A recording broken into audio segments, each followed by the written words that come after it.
Hello，大家好，我係 Mr. Beta。呢個 channel 主要會分享一啲吸引女士嘅心得，教你點樣舒服做自己嘅情況底下，唔需要搭訕，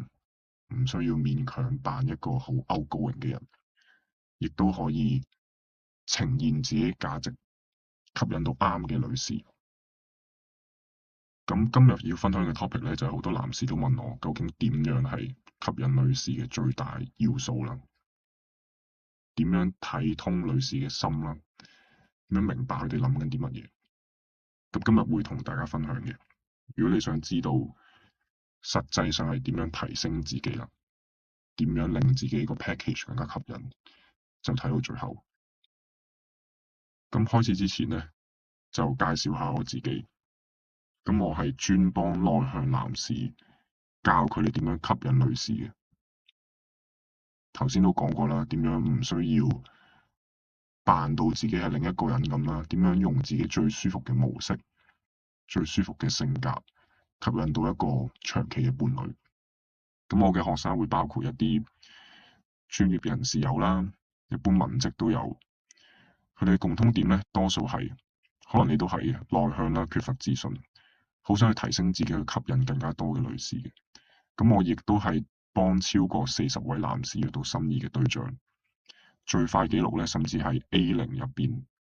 A0嘅人咧，一個月內出鋪。咁詳情可以睇翻 IG 嘅 highlights，咁係 MrBetter.HK 嘅。咁呢啲係一啲證明啦。咁呢度唔多講啦，就你可以去 IG 嗰度睇翻。咁落翻去正題，乜嘢先係最吸引女士咧？可能你都會覺得，明明自己都有做下 gym 啦，明明自己都有擴闊下自己興趣啦，甚至乎出去報下班、上下堂咁樣，點解都好似吸引唔到另一半咧？其實唔係你錯嘅，因為好多人都誤會咗啊！呢啲就係你提升自己嘅方法，又或者你自我感覺良好啦，但係到最後冇乜吸引到女士，其實都唔係你問題。只要你學識咗呢3點咧，其實你可以更加輕鬆啦，更加有 focus 咁樣去提升自己啦，亦都係幫你係事半功倍嘅。咁第一樣咧，呢一樣就比較長遠嘅，就係你實際嗰個地位啦。其實一個女士去睇一個男士嘅時候，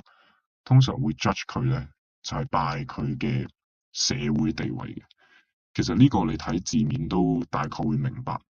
基本上就係你嘅工作啦、收入啦、名氣等等，一啲好傳統上一個社會將一個男人定型，佢應該要有一份穩定嘅工作啦，佢應該要高收入啦，又或者佢喺佢嘅行業係有名氣。譬如話一啲專業人士咧，其實你會見到坊間有啲係專業人士 speed dating 嘅，呢啲係好搶手嘅。點解咧？因為即係唔係話女士膚淺啦，咁但係好多人都想有一個能夠提供到一個安穩生活嘅伴侶嘅。咁所以呢度咧，如果你本身係 banker 啦，你係律師啦，又或者工程師咧，其實會有一定嘅優勢。咁但係點解一啲專業人士都溝唔到女咧？其實同下邊嘅元素就有關嘅，你要睇到最後先至明我講緊啲咩。咁但係你睇到第一點，你可能會覺得，如果我係內向人嘅，其實好多時候，可能我揾工方面蝕底啲啦，又或者係我本身讀書唔多，又或者係各式各樣嘅理由咧，你就去到想話俾自己聽唔得咧，我就想同你講，其實唔係咁樣嘅，因為你要睇到第二點咧，就係嗰個潛在嘅地位。如果你本身實際地位唔高咧，譬如話你冇乜讀過大學啊，又或者你冇一份好見得人嘅工咧，其實唔使灰心嘅。第一點咧，最有優勢嘅人可能就已經本身學識好好啦，或者已經係專業人士，甚至乎你係 KOL 啊，你係明星啊，你自己有啲生意啊，有好多人都認識你等等，其實你係會有啲優勢嘅。咁但係去到第二種人啊，就係佢未達到個實際個社會地位喎，可能你而家睇緊條片，你只不過係26、27歲啦，或者係你係30中咁樣啦。你覺得你嘅事業其實仲有上升空間嘅，你未去到一個真係好光輝嘅地步啦。咁呢個時候咧，就好靠你係點樣呈現自己價值。因為一個女士除咗睇一個男士而家已經有嘅地位之外咧，佢會 judge 你咧，就係拜你俾佢睇到你嘅 potential。咩意思咧？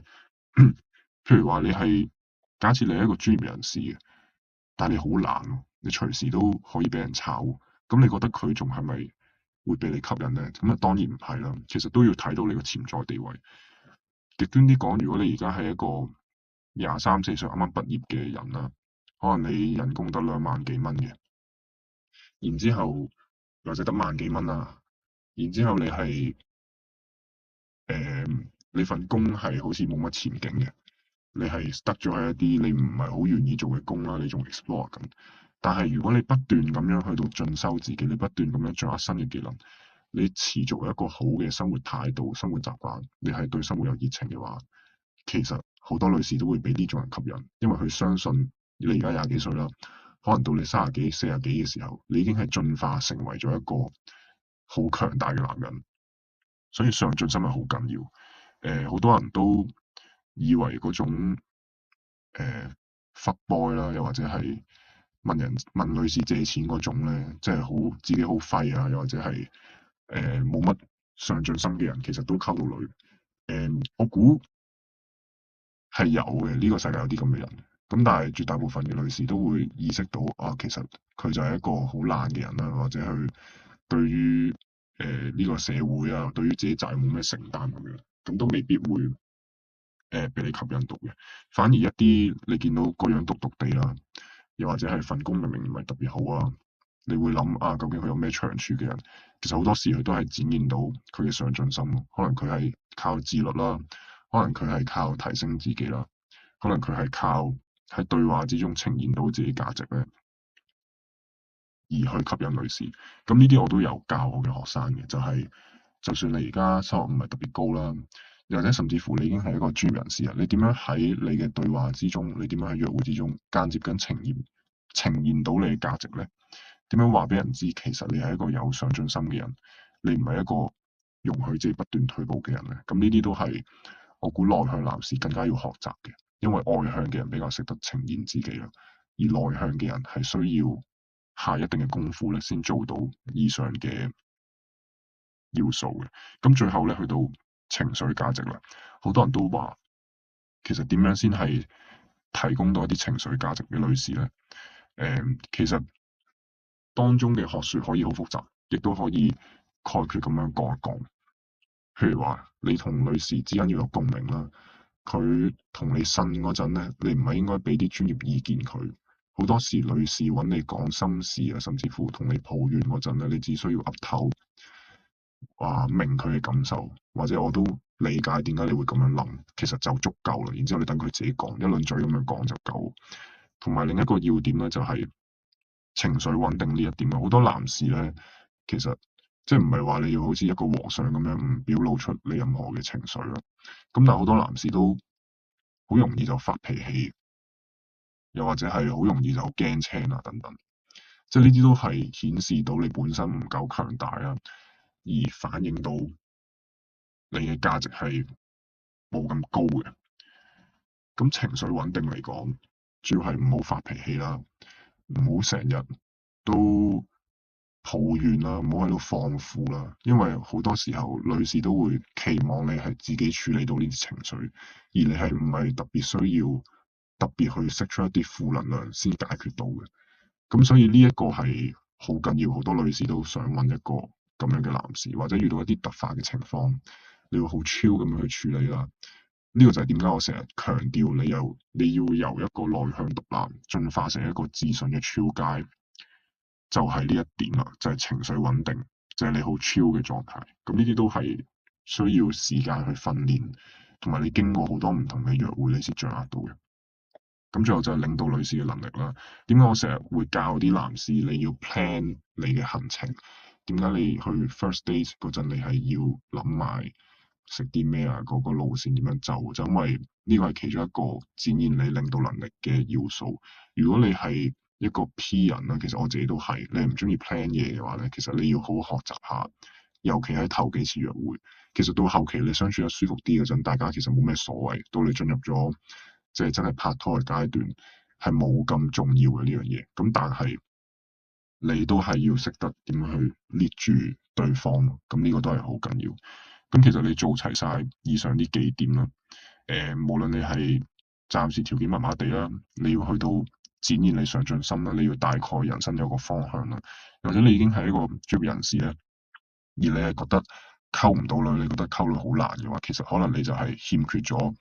情緒價值嗰方面，同埋點樣展現呈現自己價值。咁呢啲如果你係想了解更加多嘅話咧，歡迎去 IG DM 我。咁但係希望大家睇完呢條片咧，都掌握到呢三大個要素啦，就可以幫你輕鬆咁樣，其實係做自己嘅情況底下，做更加好嘅自己啦。而係你唔需要靠好多成日好多話術啊，又或者係好多扮你自己一個 extrovert 嘅技巧啦。其實你作為一個內向嘅人都可以吸引到另一半。咁如果有興趣更加多類似嘅影片同埋教學咧，歡迎去訂閱啦，亦都係歡迎去到睇我嘅 IG，follow IG 或者 IG 問下我有啲咩可以幫到你嘅，係咁先。